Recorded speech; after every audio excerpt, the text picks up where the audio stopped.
Salut à tous, c'est Pixey, je vous souhaite une très bonne et une heureuse année 2017. En termes de cinéma, je pense qu'on va être gâtés, il y a quand même pas mal de bonnes choses qui s'annoncent, il y a des choses aussi audacieuses.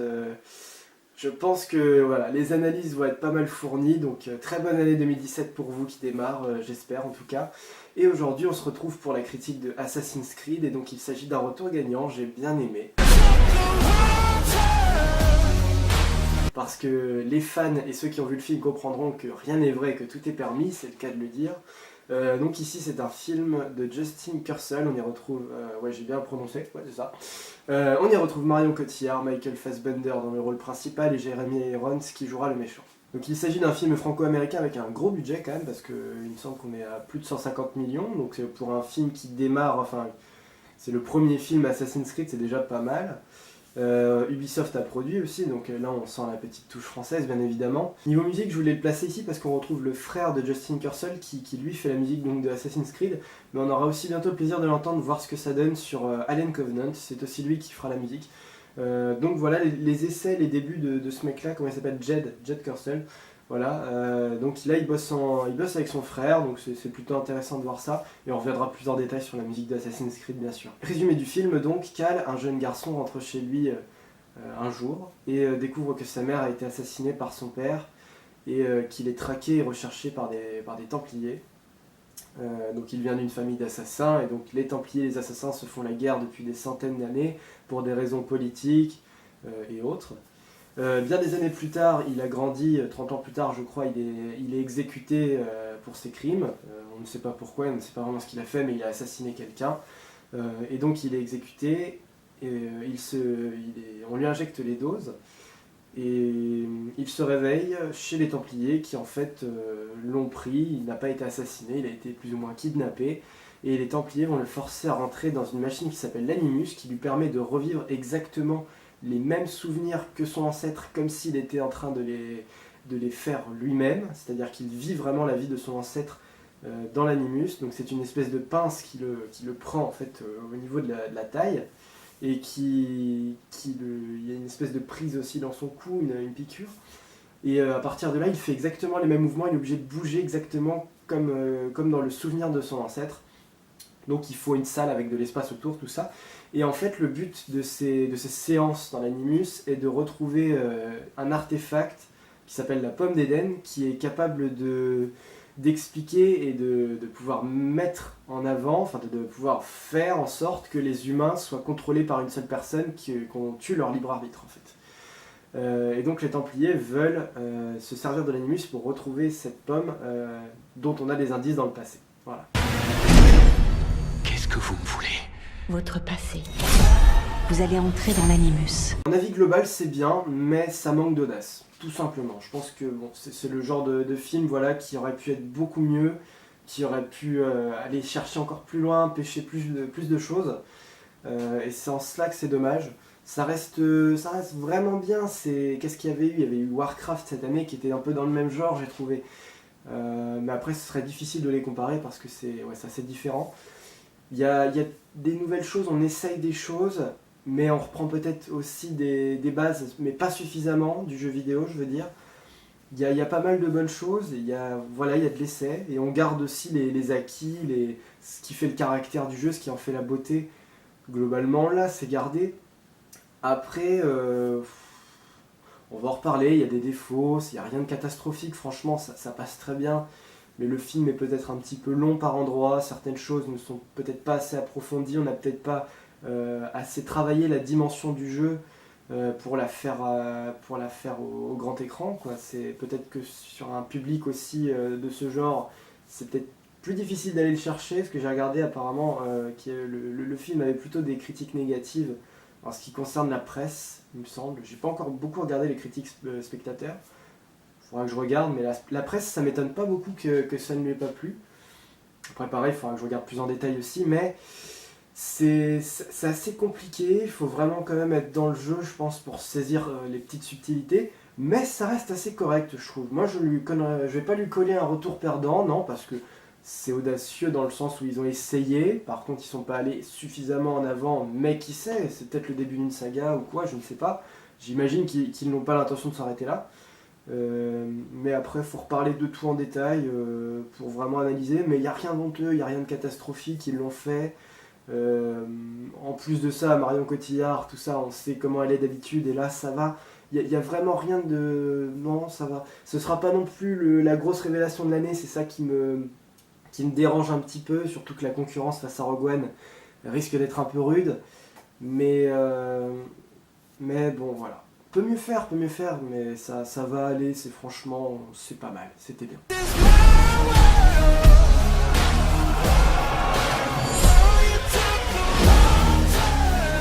Et j'ai envie de commencer par ça justement, Marion Cotillard, les prestations, Marion Cotillard, pour une fois, s'en sort super bien. Un rôle assez simple, assez posé, pas trop... Elle est pas trop en train de surjouer, voilà, pas trop expressive au point de déborder dans... Non, ça va. Elle est assez droite, assez fermée, assez énigmatique, charismatique aussi. Son rôle est plutôt important en plus quand même, donc oui, et elle s'en sort très bien. Après je peux pas trop en parler, ce serait un peu de spoil, mais bon, c'est une Templière, je pense que ça se grille assez facilement dans la bande-annonce. Une Templière, elle a ses raisons d'être, ses raisons d'agir, le personnage est bien traité, bien expliqué. On retrouve vraiment là un personnage qui pourrait très bien se fondre dans les jeux vidéo, parce que moi je suis fan, il faut que je commence aussi à le dire, parce que là je suis plutôt fan de Assassin's Creed, mais pas fan de la première heure par contre. Je m'y suis mis assez tardivement, mais j'aime beaucoup. Et je trouve que là, vraiment, avec elle, c'est vraiment bien. Avec Michael Fassbender en tant qu'assassin, je trouve que le personnage de Cal dans le présent est bien traité lui aussi. On a exactement la même démarche que sur Desmond, pour ceux qui connaissent, dans le premier Assassin's Creed, où il est kidnappé. On le force à rentrer dans l'Animus pour les Templiers, c'est le même mode de fonction. Après, son personnage dans le passé, Aguilar, son ancêtre, il souffre peut-être d'un problème justement, les scènes dans le passé sont juste là pour chercher la pomme et pour mettre un peu d'action, et c'est ce qui est dommage. Alors que tu vois que dans le jeu, il y a carrément une raison d'être dans le passé, il y a un nouveau mode de jeu dans le passé, il y a les armes, il y a l'open world, il y a tout ça. Et le problème, pour en venir à la prestation de Michael Fassbender, c'est que tout ça est vraiment cinématisé. Ça se dit pas, et je m'en fous, mais on va le garder, cinématisé. C'est juste des scènes d'action et des scènes... des très très très bonnes scènes de transition pour aller vers le chemin de la pomme, qui sont vraiment bien parce que on change tout de suite de cadre, d'époque, et c'est bien maîtrisé là-dessus, mais on ne laisse pas à Michael Fassbender du coup la passion de son personnage, on lui laisse pas du tout le caractère de l'assassin, et très peu. On va pas beaucoup en parler de cet assassin Aguilar, au final c'est surtout la pomme qui va lui piquer la vedette, et on va traiter surtout les réactions, les dilemmes et les enjeux de Cal, et très très peu ceux de Aguilar. C'est ça qui est vraiment dommage. Jeremy Irons, qui est le méchant principal du film, joue bien, mais est certainement le personnage le plus en retrait. Mais sinon, c'est pas si mal. Est-ce que je vous spoil en disant que c'est le personnage à assassiner? Et on retrouve aussi Brendan Gleeson, qui a un très petit rôle, tout petit, qui joue le père en fait de Michael Fassbender dans le film, mais qui a su me donner un peu de satisfaction. Je trouvais que le choix de l'acteur était très approprié. Il se nomme Callum Lynch. Maintenant, j'aimerais parler de Assassin et Templier. Commençons par Templier, c'est vraiment ce qui, je trouve, est le plus maîtrisé dans le film. Vraiment, on a Abstergo, les Templiers, on a vraiment ceux du passé, ceux du présent, qui ont les motivations que l'on connaît bien dans le jeu vidéo, mais je ne vais pas vous les dire trop ouvertement, sinon ce serait spoilé. Mais voilà, c'est un conflit d'idéologie entre les deux factions, entre les deux camps. Et les Templiers sont vraiment les méchants du jeu, c'est une sorte de secte, on le comprend, ils ont des méthodes qui peuvent paraître bonnes, mais les agissements sont mauvais, la façon de penser est mauvaise, le résultat en est mauvais, mais c'est vraiment une société, une idée en soi, qui a été très bien retranscrite dans le film, et on a vraiment le conflit, là-dessus c'est hyper bien calqué par rapport aux jeux vidéo. Mais j'attends d'en avoir plus après, peut-être avec d'éventuels prochains films. Mais là-dessus, Abstergo, tout ça, c'est hyper bien, c'est très fidèle. On retrouve beaucoup d'éléments du premier Assassin's Creed, comme je l'avais dit. Côté assassin, je suis beaucoup plus mitigé, parce qu'on n'a pas vraiment autant d'éléments. On n'a pas vraiment vu de confrérie en soi, d'ailleurs. On a vu plusieurs assassins agir dans le film, mais on n'a pas vraiment de regroupement, de rassemblement sous une autorité. On n'a pas la confrérie des assassins, ça c'est vrai. Les costumes des assassins, je suis assez mitigé. Parce qu'on sait que dans les jeux vidéo, on a su nous faire des super beaux costumes. Le costume d'Ezio, le costume d'Altaïr, blanc, rouge. Le costume aussi des nouveaux Assassin's Creed, avec des derniers Assassin's Creed, comme par exemple celui d'un Syndicate, où là le costume avait vraiment évolué. C'est vrai que là, le costume est assez sombre, il n'y a pas beaucoup d'identité à ce costume. À chaque fois, il y a une identité en fait, en fonction du pays, de l'époque, tout ça. Et pour commencer, je trouvais que ce costume est passé vraiment assez inaperçu et c'est bien dommage, surtout celui d'Aguilar, puisque c'est l'assassin qu'on voit le plus souvent. Mais ça reste assez pas mal, on a les aptitudes de l'assassin. C'est peut-être un assassin qui est beaucoup trop dans le passé, justement, parce que le premier Assassin's Creed n'offrait pas beaucoup de possibilités d'assassiner, c'était surtout la lame. Donc on n'a pas beaucoup de gadgets de l'assassin pour qu'il puisse tuer, c'est ça qui est un peu dommage. Mais voilà, du coup, je pense qu'ils vont pouvoir approfondir, étoffer le concept des assassins, peut-être même le changer, le modifier un peu par rapport aux jeux vidéo s'ils font des prochains films. Mais là, on nous a montré un assassin histoire de montrer un assassin. On n'a pas encore vu vraiment l'univers assassin. En fait, on a tout le côté templier avec leurs dirigeants, les hauts placés, leurs buts, leurs travaux. On n'a pas du tout ce côté-là des assassins, on a juste leur mission et leurs agissements, c'est tout. C'est ça qui est peut-être un peu dommage. On a vraiment un côté templier très bien maîtrisé, un côté assassin plutôt mystérieux et pas encore très fourni. Ils t'observent, ils attendent de voir qui tu es. Et le film est très dark, vraiment, tant visuellement que dans le fond aussi, parce qu'il n'y a pas d'humour dans Assassin's Creed.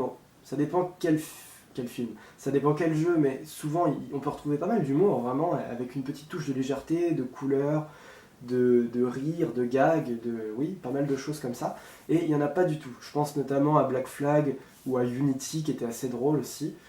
Là, non, c'est pas du tout le cas. J'ai pas esquissé, je crois, un seul sourire du film. Et quand il y a des scènes dans l'animus ou quoi, c'est très très sombre. Même les scènes dans le passé à Cadiz, je crois que c'est en Andalousie. Je sais plus où c'était exactement, mais c'est en Andalousie, dans le sud de l'Espagne.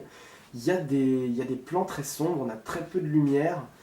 Et quand il y en a, c'est une lumière assez aveuglante parfois. Enfin, il y a vraiment tout un jeu comme ça, mais je sais pas vraiment où ça menait, où ça voulait en venir. Mais on sent tout de suite que le film a quand même une volonté de jouer comme ça sur cet aspect lugubre, sur cette obscurité. Et vraiment à fond. C'est très très sombre et c'est pas drôle. Après, par contre, c'est pas aussi dark en soi sur le contenu. C'est ça le truc. On met pas beaucoup en avant l'assassinat et la tragédie que ça amène ou le dilemme que ça prend. C'est ça. C'est sombre visuellement, mais après le film n'est pas. Il n'y a pas beaucoup d'émotions, il n'y a pas beaucoup de tristesse, de colère, de haine. C'est justement ce côté-là peut-être qui n'a pas été assez approfondi. Les buts, les enjeux, les ressentis des personnages.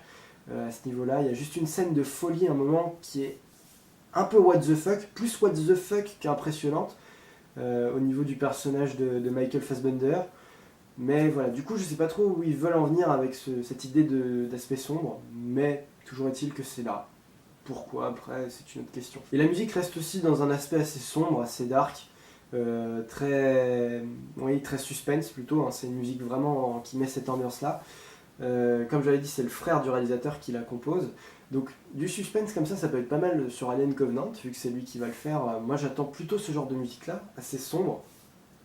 Et sur les scènes de bataille et sur les scènes dans le passé en Espagne, elles sont assez chevaleresques, je dirais. Et là du coup c'est bien, parce qu'on a aussi, je vais en reparler après, des super bonnes transitions entre passé et présent, avec l'aigle notamment. Là ça c'est super. Et niveau ambiance, du coup le mec réussit son taf, c'est bien.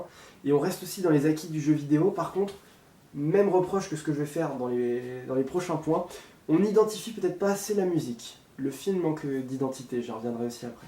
On est en Espagne, j'ai pas senti le côté espagnol, j'ai pas senti le côté chaud, le côté chaleureux de l'Espagne dans les musiques.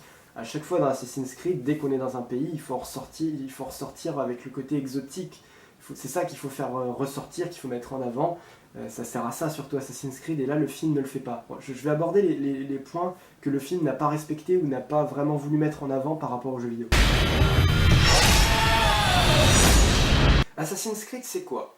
Assassin's Creed, c'est un jeu vidéo qui a révolutionné le monde du jeu vidéo. Parce que c'était quoi? C'est un open world, c'est-à-dire une grande surface sur laquelle le personnage peut se déplacer, une très très grande surface. C'est aussi beaucoup d'exotisme, puisque dans chaque Assassin's Creed, vous voyagez dans le temps, mais aussi dans l'espace, dans des grandes villes souvent, parfois vous changez même de pays suivant le jeu vidéo. Et c'est très exotique, c'est beau, c'est magnifique, c'est reproduit à la perfection, avec des décors, une architecture qui sont souvent voilà, des reproductions des villes à une certaine époque, dans un certain contexte, parfois un contexte de guerre, un contexte de paix, un contexte d'évolution, de progression. Et c'est pour ça que ça a révolutionné le monde du jeu vidéo. Assassin's Creed, c'est la machine à voyager dans le temps, à vous prendre pour un assassin, justement, enfin à vous prendre, à contrôler un assassin, parmi une foule qui a des missions, qui doit se cacher, qui doit interagir avec ce décor, cet élément, avec ces gadgets. Et en cela, en gros, on vous dit, voilà, on te plonge dans cet univers, tu y parcours librement les rues, tu fais ce que tu veux, tu as des quêtes secondaires, c'est à toi de sauver le monde, de sauver cette ville. Et c'est vraiment en conditions réelles Assassin's Creed, et c'est tout ça qui fait la beauté du jeu. Et donc ici, le film manque de cette identité.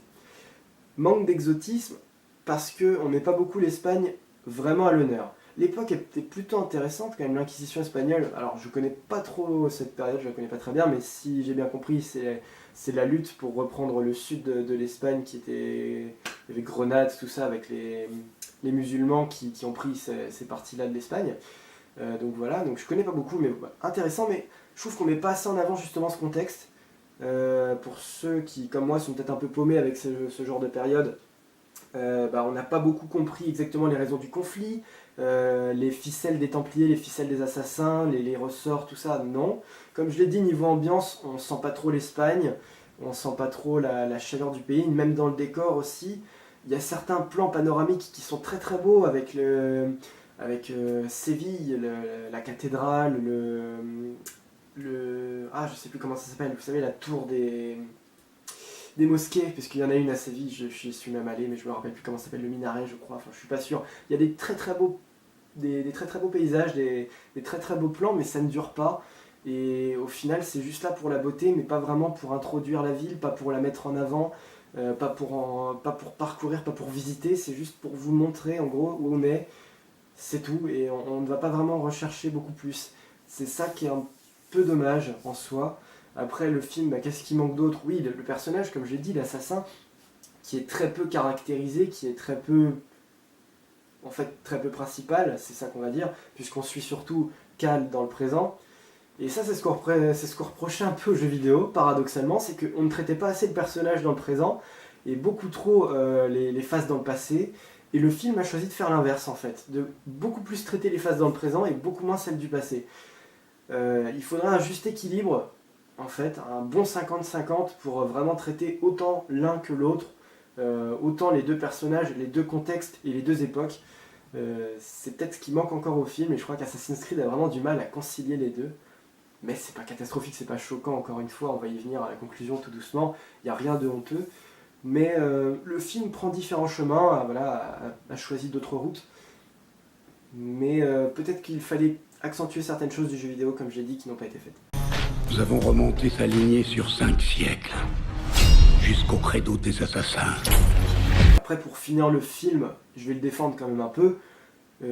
Comme je l'ai dit, ça se tient, c'est plutôt correct. L'air de rien, moi j'étais satisfait, ça va.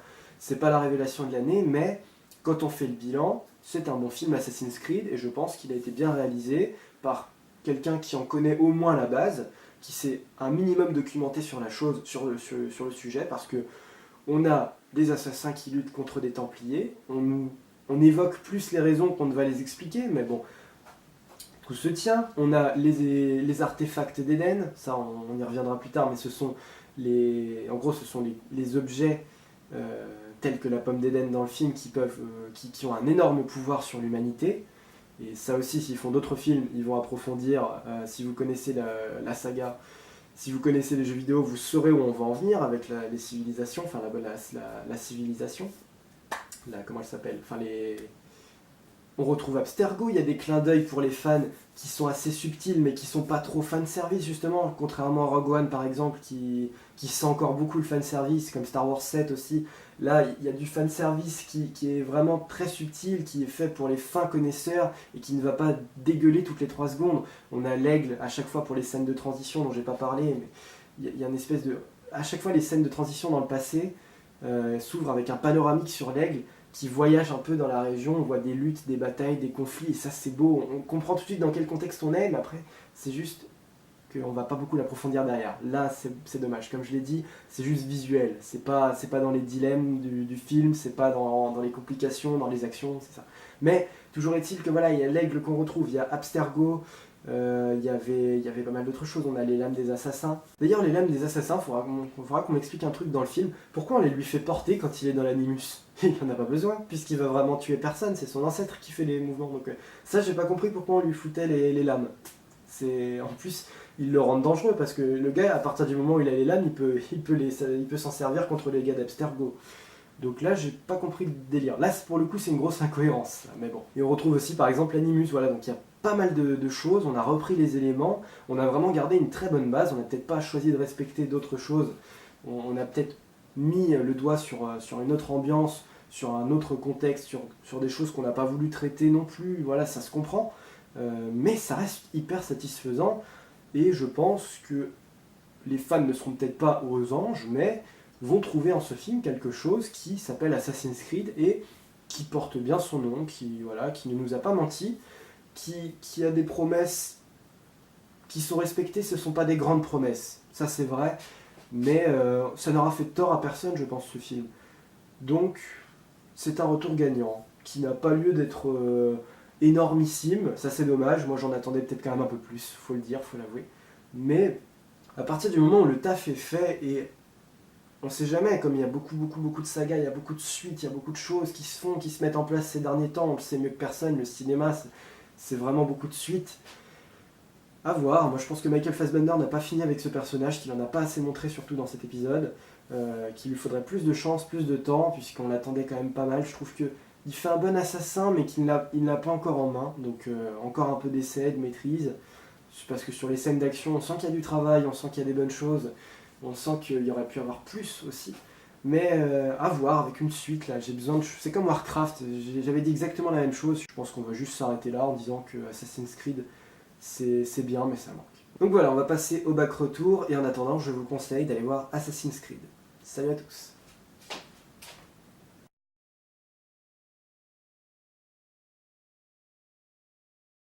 Bienvenue dans ce back retour, on va parler des 7 plays de 2016 qui devraient logiquement bientôt arriver.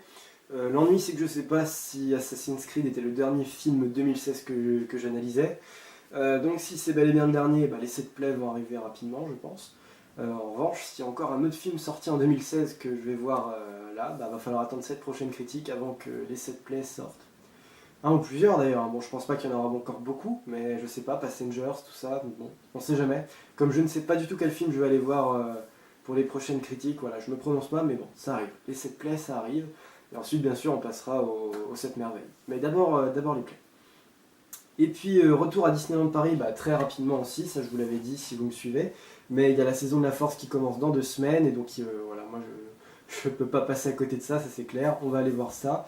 Parce qu'il n'y a pas grand chose d'autre en parallèle qui se passe à Disneyland Paris, il va falloir attendre avril pour le 25e anniversaire, mais là beaucoup de fermetures, il n'y aura pas de Pirates des Caraïbes, il n'y aura pas de Space Mountain comme je l'avais dit, il n'y aura pas de Star Tours, toujours pas, ça rouvre que dans 2 mois. Donc voilà, il va falloir encore attendre un peu, et pour patienter, voilà la saison de la Force, on va voir ça donc rapidement, mi-janvier. Donc voilà, vidéo de bienvenue à bord qui revient rapidement à la mi-janvier, avant la grosse pause ensuite jusqu'en Floride. Voilà le programme sur le cinéma, donc comme je disais, aucune idée de la prochaine critique, mais ça va arriver aussi, vu que ça fait un petit moment que j'avais pas fait de critique là, depuis Rogue One. Donc voilà, ça va s'enchaîner. Merci à vous d'avoir suivi la critique d'Assassin's Creed et d'avoir suivi ce back retour, merci à vous. Encore une très très bonne année 2017, hein, j'espère qu'elle sera remplie de bonheur, remplie de bonnes choses pour vous. Pour moi ça s'annonce pas mal personnellement, voilà. Voilà, je vous embrasse, merci, à plus.